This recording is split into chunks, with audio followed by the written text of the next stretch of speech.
Selamat siang adik-adik. Siang, Pak. Baiklah, pertemuan kita mata kuliah kita hari ini adalah Training and Development, yaitu pertemuan ke-6 tentang analisis kebutuhan pelatihan. Yang pertama, analisis kebutuhan pelatihan. Kira-kira apa itu pengertian analisis kebutuhan pelatihan? Ayo, silakan. Ya. Analisis kebutuhan pelatihan merupakan suatu langkah yang dilakukan sebelum melakukan pelatihan dan merupakan bagian terbaru dalam merangsang pelatihan untuk memperoleh gambar kompetitif tentang materi, alokasi waktu tiap materi dan strategi pembelajaran yang sebaiknya diterapkan dalam penyelenggaraan pelatihan agar pelatihan bermanfaat bagi peserta yang berlatih. Benar ya. Jadi analisis kebutuhan pelatihan ini biasanya disusun sebelum kita melakukan pelatihan. Jadi perlu kita melakukan analisis kebutuhan pelatihan sebelum melakukan pelatihan. Dan kemudian arti dan pentingnya analisis kebutuhan pelatihan. Ada beberapa poin mengenai pentingnya analisis kebutuhan pelatihan. Yang pertama, kira-kira apa? Ayo, silakan. Yang pertama, pelatihan menjadi solusi kurang tepat mengatasi masalah kinerja dan karyawan. Padahal solusi yang seharusnya dilakukan cukup dengan memberikan motivasi kepada karyawan. Artinya bahwa terkadang kita melakukan analisis kebutuhan pelatihan gunanya agar pelatihan yang kita gunakan itu tepat sasaran. Jangan nanti kita melakukan pelatihan, ternyata karyawannya hanya membutuhkan motivasi saja, tidak perlu kita melakukan pelatihan. Karena kenapa? Karena pelatihan ini memerlukan biaya atau dana. Jadi untuk mengantisipasi atau menghemat dana, jadi memang harus betul-betul tepat sasaran. Kemudian yang kedua, kira-kira apa? Ayo, silakan. Program pelatihan bisa jadi memiliki materi tujuan dan metode yang keliru. Artinya di sini adalah kenapa kita melakukan analisis kebutuhan pelatihan agar nanti metode ataupun materi yang disampaikan jangan nanti salah atau keliru. Misalnya pelatihan yang dibutuhkan misalnya pelatihan mengenai keselamatan kerja, padahal yang disampaikan di luar dari pelatihan kerja, kan sudah berbeda. Kemudian yang ketiga, kira-kira apa? Ayo, silakan. Peserta pelatihan bisa jadi diikutsertakan mengikuti program pelatihan padahal mereka tidak memiliki keterampilan dasar. Jadi yang ketiga ini pentingnya analisis kebutuhan pelatihan supaya orang yang mengikuti pelatihan tidak salah. Artinya orang yang memiliki pelatihan ini harus memiliki dasar. Jangan nanti dia tidak memiliki dasar, tapi dia mengikuti pelatihan.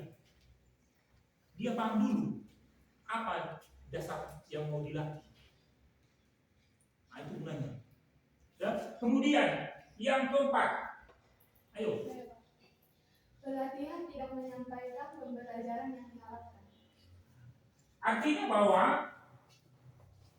ada pelatihan itu, ternyata karyawan itu tidak memerlukan pelatihan itu, tapi dia dapat. Makanya perlu dia dilakukan analisis kebutuhan pelatihan, biar jangan salah lagi nanti. Ya. Kemudian yang terakhir, siapa kira-kira? Silakan. Yang kelima yaitu pemborosan dana untuk program pelatihan yang kurang berguna. Seperti yang disebutkan di awal tadi, untuk melakukan pelatihan ini diperlukan dana, bahkan dana yang besar. Makanya seorang ART biasanya melakukan pelatihan yang betul-betul diperlukan. Jangan dilakukan pelatihan ternyata tidak dibutuhkan. Dampaknya apa? Dampaknya kalau dilakukan seperti itu, maka terjadilah pemborosan dana perusahaan. Ini sangat merugikan perusahaan tentunya. Jadi yang betul-betul yang diperlukan oleh karyawan. Kemudian fungsi analisis kebutuhan pelatihan. Yang pertama apa? Kira-kira fungsi analisis kebutuhan pelatihan. Ya, silakan. Pertama yaitu mengumpulkan informasi tentang skill, probability, dan feeling kerja. Artinya bahwa sebelum melakukan pelatihan, kita harus mengumpulkan terlebih dahulu informasi tentang skill, yaitu keahliannya, keahlian karyawan itu apa kira-kira yang dibutuhkan. Kemudian knowledge atau pengetahuan apa yang diperlukan. Kemudian feeling pekerjaan, perasaan pekerjaan. Dan kemudian yang kedua, kira-kira apa? Fungsi analisis kebutuhan pelatihan. Silakan. Mengumpulkan informasi tentang job content dan job konteks. Jadi seorang HRD sebelum melakukan analisis kebutuhan pelatihan, dia harus mengumpulkan job content dan job konteks. Seberapa pentingkah pelatihan itu yang harus dilakukan. Kalau memang dan apa penting dan harus, maka harus dilakukan. Kemudian yang ketiga, kira-kira apa? Ayo. Mendefinisikan kinerja standar dan kinerja aktual. Seorang HRD dalam melakukan analisis kebutuhan pelatihan, mereka harus mendefinisikan terlebih dahulu standar kinerjanya. Seperti apa standar kinerja di perusahaan? Misalnya di perusahaan A misalnya. Kemudian kinerja aktual, apa kira-kira pekerjaan yang sangat penting dilakukan, yang enggak mahir atau enggak lancar dilakukan oleh karyawan. Kemudian yang keempat, apa kira-kira yang keempat? Ya, silakan. Yang keempat, melibatkan stakeholders dan membentuk perubahan. Jadi seorang HRD sebelum melakukan analisis kebutuhan pelatihan, dia harus melibatkan seluruh stakeholder. Artinya kira-kira apa stakeholder? Artinya bahwa struktur organisasi yang ada di perusahaan itu harus dilibatkan. Itu artinya stakeholder. Kemudian yang terakhir apa? Fungsi analisis kebutuhan pelatihan. Ya. Memberi data untuk keperluan perencanaan. Seorang HRD juga harus mencari data yang betul-betul diperlukan untuk melakukan perencanaan apa, pelatihan apa yang harus dilakukan. Seperti apa pelatihan itu dibuat, kapan pelatihan itu dibuat. Jadi betul-betul harus direncanakan. Kemudian dampak positif dilakukannya pelatihan. Yang pertama, apa dampak positifnya? Ayo, yang di belakang. Apa dampak positifnya? Ayo, silakan. Yang pertama, meningkatkan prestasi. Meningkatkan prestasi kerja. Jadi kalau kita melakukan pelatihan, biasanya akan berdampak positif. Salah satunya pertama, meningkatkan prestasi kerja. Kenapa dilakukan pelatihan? Ya untuk dapat meningkatkan prestasi kerja, bukan menurunkan. Ya. Harapan kita melakukan pelatihan untuk meningkatkan prestasi kerja karyawan. Kemudian yang kedua, kira-kira apa? Dampak positifnya. Ayo, silakan. Terukurnya biaya yang dikeluarkan dengan manfaat yang akan diperoleh atau cost benefit ratio. Jadi biaya yang dikeluarkan dapat terukur dengan baik. tidak terjadi pemborosan yang seperti yang saya sebutkan di slide sebelumnya. Nah, jadi dana yang dikeluarkan terukur dia. Kemudian dampak positif selanjutnya apa kira-kira? Ayo, Saya, ya silakan. spesifikasi tujuan pelatihan sesuai dengan spesifikasi dan syarat tugas yang ada. Nah, jadi dampak positif selanjutnya yaitu pelatihan yang dilakukan sesuai dengan spesifikasi yang diperlukan oleh karyawan. Jadi apa yang dibutuhkan oleh karyawan, pelatihan apa yang dibutuhkan oleh karyawan, nah, harus betul-betul sesuai dengan apa yang dibutuhkan karyawan tersebut agar pelatihan yang digunakan lebih bermanfaat. Kemudian yang terakhir, apa dampak positifnya? Saya, Yuk silakan. adanya peningkatan kinerja yang dapat diukur dengan pencapaian tujuan organisasi. Nah, jadi dampak positif yang terakhir yaitu adanya peningkatan kinerja yang dapat diukur dengan pencapaian tujuan organisasi. Jadi diharapkan setelah karyawan berprestasi, diharapkan tujuan perusahaan dapat tercapai. Ya, itu harapan perusahaan yang tujuan dapat tercapai. Kira-kira apa tujuan perusahaan? Apa tujuan perusahaan? Ayo, apa tujuan perusahaan? Jadi tujuan perusahaan yaitu untuk memperoleh keuntungan atau laba setinggi-tingginya. Nah, jadi perlu kinerja perusahaan atau kinerja karyawan meningkat agar tujuan perusahaan dapat tercapai. Kemudian tujuan analisis kebutuhan pelatihan. Ayo, apa tujuan analisis kebutuhan pelatihan? Ayo, silakan. Memastikan bahwa pelatihan memang merupakan salah satu solusi memperbaiki atau meningkatkan kinerja karyawan. Jadi pelatihan yang dilakukan diharapkan dapat menjadi solusi permasalahan yang dihadapi oleh karyawan. Kemudian tujuan analisis kebutuhan pelatihan selanjutnya kira-kira apa? Ayo, silakan. Memastikan bahwa penurunan kinerja ataupun masalah yang ada disebabkan karena kurangnya pengetahuan dan keterampilan. Nah, jadi tujuan analisis kebutuhan pelatihan ini, HRD harus memastikan penurunan kinerja karyawan ini disebabkan oleh turunnya kurangnya pengetahuan dan keterampilan karyawan. Jadi dipastikan dulu. Jadi karyawan itu mengalami penurunan kinerja karena kurangnya pengetahuan dan keterampilan. Itu. Nah, kalau kira-kira itu baru dilakukan pelatihan. Kemudian yang selanjutnya,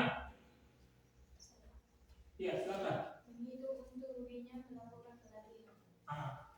Seorang HRD juga harus menghitung untung ruginya dalam melakukan pelatihan. Untung nggak? Misalnya kita mengeluarkan biaya yang besar untuk melakukan pelatihan, dengan mengeluarkan biaya yang besar, untung nggak kita melakukan pelatihan itu? Besar nggak manfaatnya? Kalau besar manfaatnya, baru kita lakukan pelatihan. Tapi kalau kecilnya untungnya, mungkin kita jadi dulu. Kemudian cara melakukan analisis kebutuhan pelatihan. Ada beberapa langkah dalam melakukan analisis kebutuhan pelatihan. Yang pertama, buat profil perusahaan. Jadi seorang HRD harus membuat profil perusahaan. Artinya bahwa kira-kira bagian-bagian yang ada di perusahaan itu kira-kira apa? Kemudian langkah kedua, ajukan pertanyaan besar kepada diri sendiri. Artinya diri sendiri di sini sebagai HRD yang mau buat pelatihan. Kira-kira pelatihan yang cocok dilakukan di perusahaan ini? Nah, kira-kira seperti itulah pertanyaan diri sendiri. Kemudian langkah ketiga, kira-kira apa? Ayo silakan. Memastikan kepatuhan terhadap peraturan dan standar. Pastikan dulu karyawannya patuh nggak atas peraturan, atas standar yang telah dibuat di perusahaan itu. Patuh nggak karyawannya? Kemudian langkah keempat, apa kira-kira langkah keempat? Silakan. Mulainya merencanakan jalan ke depan. Jadi seorang HRD harus memikirkan jangka ke depannya seperti apa. Jadi nanti perusahaan ini sekian tahun ke depan seperti apa? Apa yang harus dicapai? Apa yang harus dipersiapkan? Untuk mendukung itu, pelatihan apa yang diperlukan dalam menambah pengetahuan dan keterampilan karyawan. Kemudian langkah kelima apa? Analisis materi dan metode pelatihan yang ada. Seorang HRD juga menganalisis materi apa yang cocok dilakukan, metode apa yang cocok dilakukan dalam melakukan pelatihan. Kemudian yang langkah terakhir, kira-kira apa? Ayo langkah terakhir. Kemudian seorang HRD harus mengembangkan rekomendasi. Sudah cocok enggak? Sudah bagus enggak? Pelatihan yang dilakukan. Kalau kurang tepat, kira-kira apa? Artinya rekomendasi ini dievaluasi. Seperti apa yang ke depan. Kemudian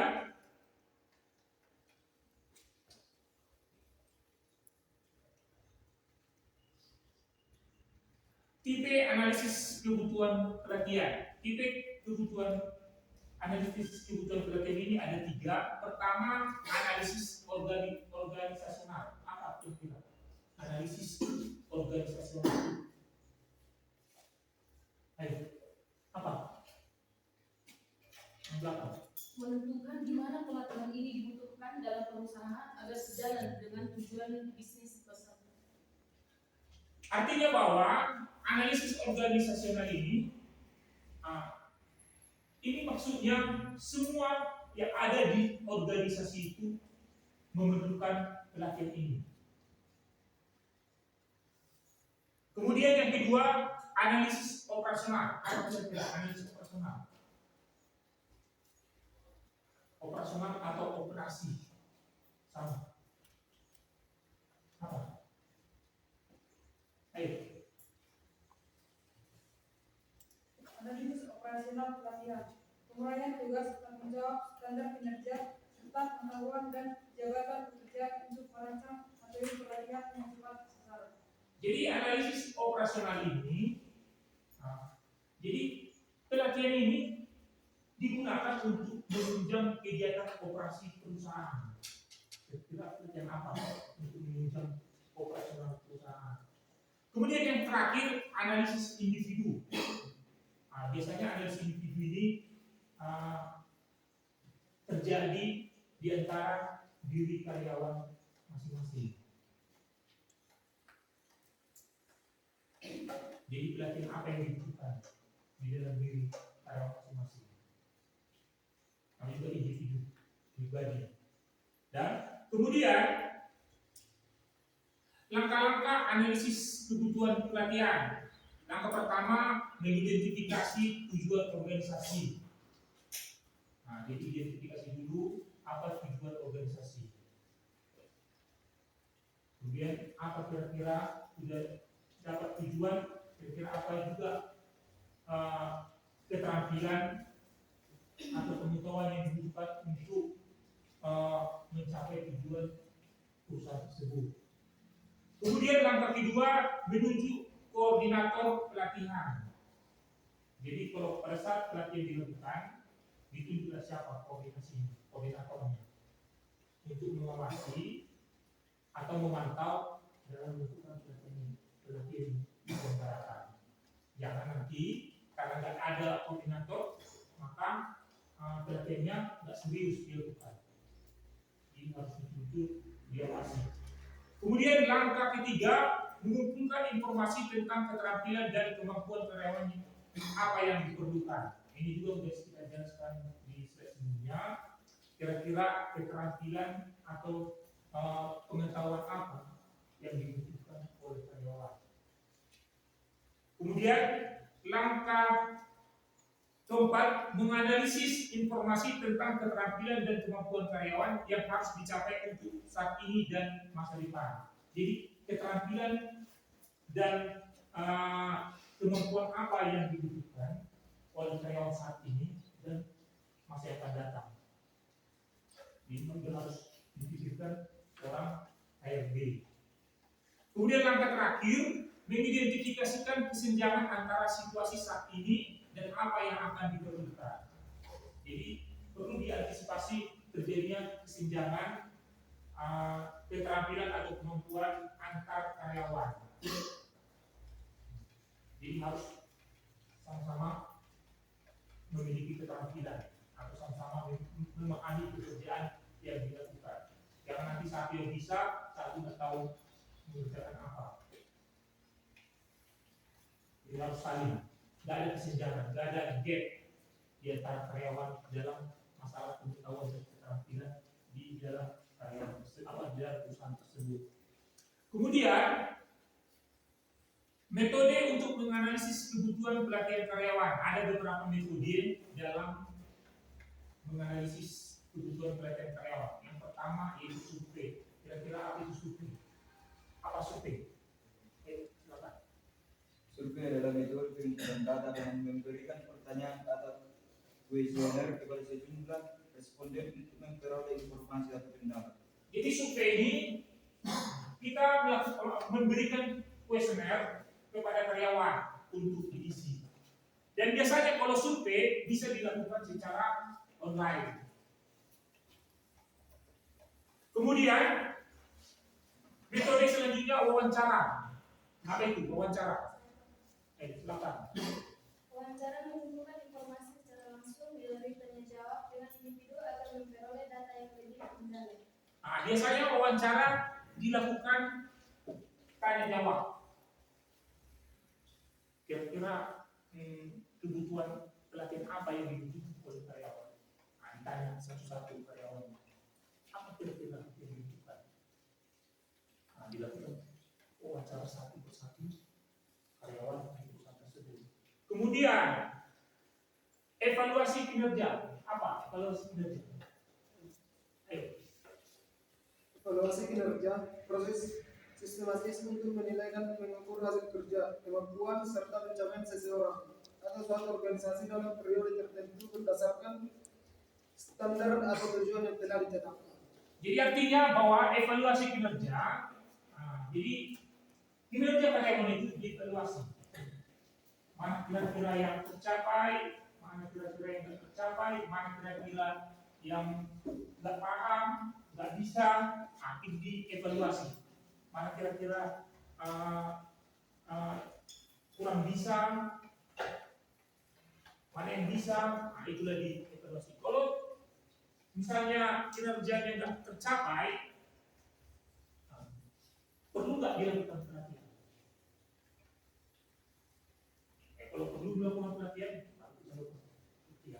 kemudian metode selanjutnya analisis tugas pekerjaan. Apa analisis tugas pekerjaan? Penguraian detail tentang tugas, tanggung jawab, dan syarat dari suatu jabatan. Jadi seorang HRD juga harus bisa melakukan metode dalam kebutuhan pelatihan karyawan dengan melakukan analisis tugas pekerjaan karyawan tersebut. Kira-kira tugas karyawan, misalnya karyawan bagian A seperti apa? Kemudian penilaian keterampilan. Apa penilaian keterampilan? Ayo silakan. mengukur kemampuan atau kompetensi seseorang untuk mengetahui apakah sudah sesuai dengan kebutuhan pekerjaan. Kemudian seorang HRD juga bisa melakukan dengan mengukur penilaian keterampilan karyawan tersebut. Kira-kira karyawan tersebut atau karyawan di perusahaan itu keterampilannya sudah seberapa besar dia paham, sudah seberapa besar dia mengerti mengenai pekerjaan yang dilakukan. Kemudian metode selanjutnya fokus grup. Silakan. Fokus group adalah metode pengumpulan informasi melalui presentasi terarah dengan sekelompok orang yang memperoleh pendapat, pengalaman, atau masukan mengenai suatu topik tertentu. Biasanya fokus grup ini biasanya sering disebut diskusi. Misalnya dikumpulkanlah dulu semua karyawan, saya dikumpulkan semua karyawan, kemudian didiskusikan kira-kira pelatihan apa yang cocok untuk dilakukan. Kemudian yang terakhir pengamatan. Pengamatan atau observasi adalah metode pengumpulan data yang dilakukan dengan mengamati secara langsung objek, peristiwa atau perilaku yang sedang kemudian mencatat informasi yang diperoleh secara sistematis. Jadi pengamatan ini sering disebut observasi. Dia mati. Seorang HRD mengamati karyawan perusahaan tersebut. Kira-kira mana yang nggak bisa, keterampilan mana yang dibutuhkan. Ini tugas HRD. Ya. Jadi nanti kalau kalian di HRD, pilihlah salah satu metode apa yang dibutuhkan untuk melakukan pelatihan. Jadi banyak metode yang perlu Anda pergunakan. Mana yang cocok, itu gunakan. Karena tidak terlalu kemungkinan nanti Anda ditempatkan sebagai seorang HRD. Kemudian kesimpulan. Adapun kesimpulan dari topik kita atau materi kita hari ini, yaitu analisis kebutuhan pelatihan adalah bagaimana cara mengidentifikasikan suatu masalah yang terdapat pada perusahaan atau organisasi melalui program pelatihan. Kemudian dengan adanya analisis kebutuhan pelatihan, kita mengetahui pelatihan apa saja yang relevan bagi suatu organisasi pada saat ini dan di masa yang akan datang. Sebelum saya akhiri pertemuan kita hari ini, kira-kira ada pertanyaan? Ada pertanyaan? Kalau nggak ada pertanyaan, demikianlah perkuliahan kita hari ini di pertemuan ke-6 mengenai analisis kebutuhan pelatihan. Selamat siang. Siang, Pak.